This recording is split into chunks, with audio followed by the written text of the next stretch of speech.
Okay, well everybody knows now what I got when I sold 40% of my collection. No, that is not true. Where are we? Well, I'm in front of a multi-million-dollar Aston Martin from the movie Goldfinger at the Dezer Collection Museum.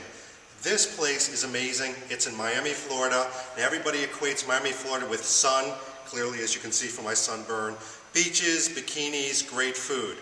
There's another reason to come to Miami, and you've got to see it for yourself. Let's take a look around.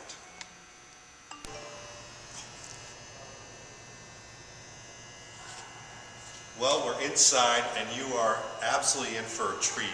First of all, we're standing in front of the Goldeneye Tank, which is smashing one of the cop cars seen in Russia in Goldeneye. This thing is massive, it's huge. They even do it up with mannequins like Pierce Brosnan, lots of posters. But let's take a walk around and really take a look at this place. By the way, lest you think they only have the older movies, look at this. They actually have the Land Rover Defender from Skyfall. And this thing is smashed up. Clearly, it's seen better days. And this is before Eve pushes out the, no, you know what? I think this is the one where she actually pushed it out, because there's duct tape around this whole thing. And you can tell already that the sides of the mirrors didn't need that one either, have been smashed off as well. So this is already impressive. But mind you, this is only the beginning. This is only the beginning of the Dezer Collection with James Bond. So we're going to enter in here and really take this for one hell of a tour. Let's go do this.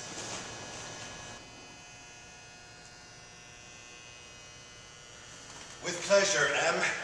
With pleasure. I mean, come on. This is how you begin the tour in M's office. And they've really done a great job. Come on in close for a second. They've done all the different phones. They've done the desk. All the little accoutrements. Even the Queen herself against the wall. So this is how you begin. And of course, what Bond collection has to begin with Dr. No. And you've got the tank, the dragon tank, if you will, seen from Dr. No. And this thing's impressive. You can still see where the fire came out and where the lights were shot out. I'm so sorry you can't appreciate this just on video, but this thing is monstrous, absolutely monstrous. And what's great is you start to really take a tour of the life of James Bond. I mean, here you've got the helicopter at the end that Spectre's dropping the different bombs out from Russia with love. And look at the size and the immensity. By the way, one thing I've got to call out is the attention to detail.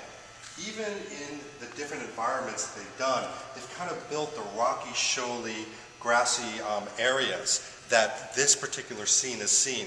What I like about this place so far is it really drapes you through. So there's a certain cadence to the tour. For example, Bond tour starts here. And what are you greeted with? Folks, that is Goldfinger's jet. Now, a little behind the scenes thing, that's not the actual jet seen in the movie. That's Dezer's personal jet that he painted up to be Goldfinger's. But it's still impressive as hell. I mean, look at this thing. This is as close as you're going to get to Goldfinger's jet, and it's right here. Now, as we move closer, what becomes really impressive is this right here is the actual model, the scale model used in Goldfinger. And you'll notice what they did was, on this particular side, they painted it to be one jet for the United States. On this, they actually painted it to be Goldfinger's jet. And that's what they did in the movie. They painted one side the other and literally just flipped it when they wanted to create a different look. Absolutely amazing. Now, if we come over this way, our lovely lady up here, all painted in gold, in front of the most famous car in the world. And I will tell you, just standing next to this thing and touching it does something to you. I mean, this is Bond. This is who we are. Even seeing, you know, the rear side mirrors and everything that were reflected in Skyfall, you get that feeling. And just knowing that, you know, this, oh my, it's open. I'll ask permission to go into there later.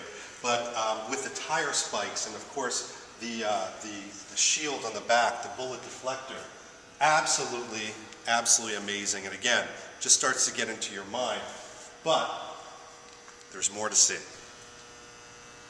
You can almost feel Goldfinger walking out of this car. First Oddjob lets him out, and then Goldfinger. But here's Goldfinger's absolutely unbelievable 1937 Rolls-Royce Phantom, as seen in the movie Goldfinger.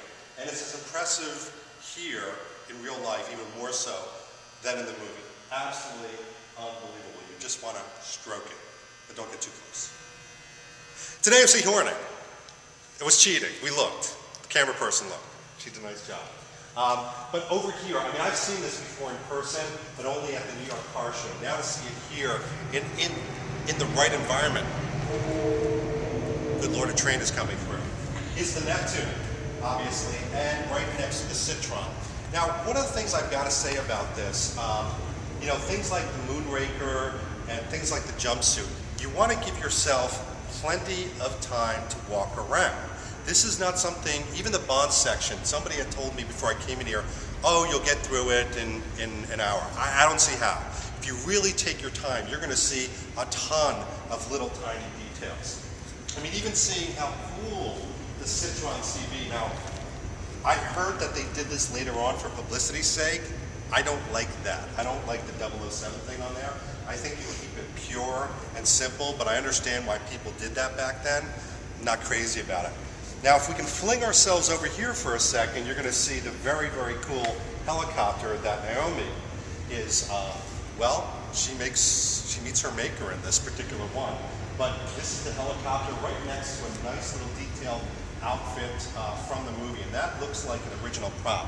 Now, important to note that as you come in here and see like the dune buggy that they had seen from For Your Eyes Only, these are original props. And it took a lot of effort, obviously a lot of finances to really acquire these type of things and to put them into these type of environments. Who can forget, obviously, the next iteration of the Turbo Esprit, which also met its maker, interestingly enough, in For Your Eyes Only. Didn't last too long, and that was kind of the big joke in For Your Eyes Only. You know, a guy comes next to a car, hits the door, and explodes, so that didn't last too long. By the way, got to show you this over here. The tuk-tuk. I'm still trying to get one of these for my house. Supposedly these are still available in India, but this is the one from the movie. Phenomenal, and it's actually in really good shape. It's the little things. I mean, everybody thinks, oh, I want to go and see the Aston Martin, but what really starts to fill in the details of the collection are these type of moments when you see, oh my gosh, it's the tuk-tuk. As the tuk-tuk flies and sails through the air. In Octopussy, everybody remembers that scene. We haven't even begun yet. So obviously here we've got the Renault taxi that's cut in half, and you know, this was obviously a view to a kill when Roger Moore was starting to show his age, and some of the gads and gadgets were a little gimmicky. But you can see, I mean, this is a part of history too, and when he's driving that. But one of the coolest Aston Martins to date, I've got to show this right here, is obviously from the Living Daylights. And you know, interestingly, the Living Daylights was written for Roger Moore, and Timothy Dalton came in and took its place, so there were still lots of gadget-laden gifts like this particular Aston Martin. This one is an absolute beauty. Again, I've got to point out the environments that they put these on. You know, it's got the ice, it's got the snow. It makes you feel a part of the scene, even for a moment. And over here, as if you didn't have enough of it, as we head up into the Goldeneye section, we see the other Aston Martin from Goldeneye. Now, there are some subtle differences from the Goldfinger Aston Martin and the Goldeneye. What they are, I have no idea, but I know that the aficionados out there do understand them, probably somewhere in the gadgets and the details and the framing. But what's nice about this is that, again, you see some of the scale models, like the scale model of the tank. And then, of course, over here, the Russian Gaz Volga featuring Goldeneye, which I'm sure several of you saw. And we almost passed, I'll ask you to, now say what you will about License to Kill. Some people loved it, some people hated it, some people thought it was the Miami Vice of James Bond. Had some cool stuff in it though. I mean, obviously the plane that was shot down and then hooked. And then you've got the wave crest, which this was an amazing machine. Now up close you start to really understand the different details and the subtleties of it. For example, the inside is really just a fiberglass. It's a fiberglass shell. And be careful when you're walking around here. There are hazards everywhere. Little guy's hungry.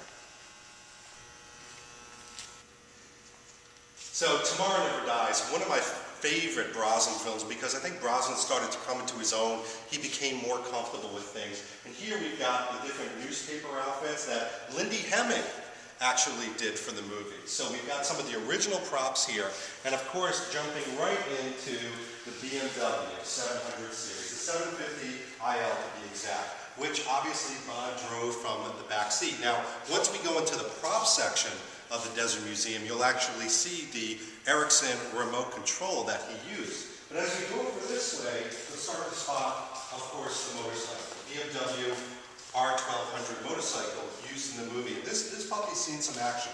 I mean, you can see the wear and tear on some of these things. And that's the beauty of it. I mean, think about it.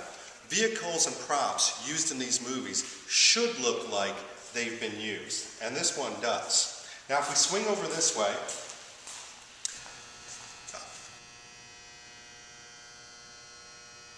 my favorite movie, Casino Royale. Here we've got the 1976 Land Rover featured in Casino Royale. Now, you know, you've seen this obviously during the terrorist area, and obviously over here you've got different accoutrements and pieces, but what's really cool is if you swing over here, you start to see other pieces like the Quantum of Solace. And with Quantum of Solace, you've got the Alfa Romeos, which did not fare well in the movie, but this one seems to be holding up okay, except for some significant damage being pushed by a certain Aston Martin. You've got some original prop pieces, and interestingly enough, you've got some, I believe that's from Goldeneye up there. So you've got the Goldeneye, you know, things that go flying, and you've got the Goldeneye bike up there as well. So a little mixed bag, which is totally fine in my book.